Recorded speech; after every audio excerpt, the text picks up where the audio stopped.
സുഹൃത്തുക്കളെ, അടുത്തൊരു ബെല്ലോടുകൂടി നാടകം ആരംഭിക്കുകയായി.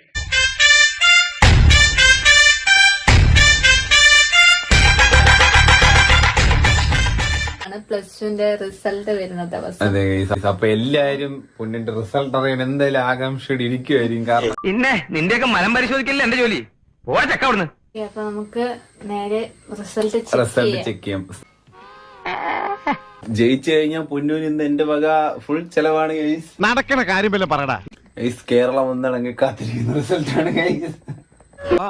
ഇങ്ങനെ തിന്നു തൂറി നേരം കളയാതെ പറമ്പിലോട്ട് പോയി 4 തെങ്ങിന് തറയെടുത്തൂടെ. ഗൈസ് നമ്മള് സത്യം പോലെ തന്നെ പറയും ഗൈസ്. പാസ്സായെന്ന് പറയും, പാസ്സായില്ലെന്ന് പറയും. സത്യമായി പറയുന്നവനായി രാജാക്കന്ന്. സെർച്ച് ചെയ്തിട്ട് ഇപ്പൊ ഇതുവരെ ഒന്നും വന്നില്ല ഗൈസ്. നമ്മള് ചെക്ക് ചെയ്തതൊന്നും ഇല്ലയോ.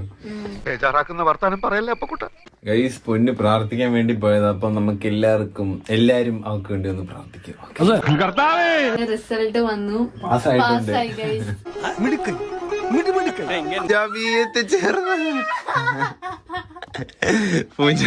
നാടിന്റെ പൊന്നോമ്മനിക്ക് അനുമോദനം എന്ന് പറഞ്ഞു ഞാൻ തന്നെ എന്റെ വീട്ടിലൊരു ഫ്ലെക്സ് അടിച്ചു വെക്കും.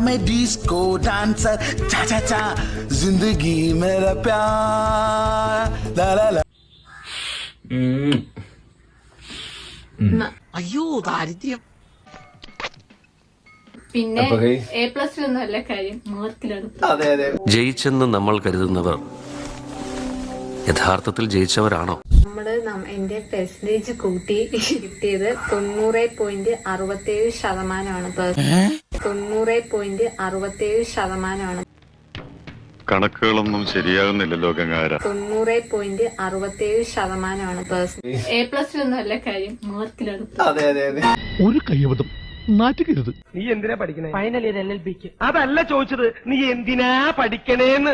നീ ഒന്നും പഠിച്ചിട്ട് ഒരു കാര്യമില്ല, വെറുതെ കോളേജിന്റെ പേര് കളയാനായിട്ട്. അയ്യേ.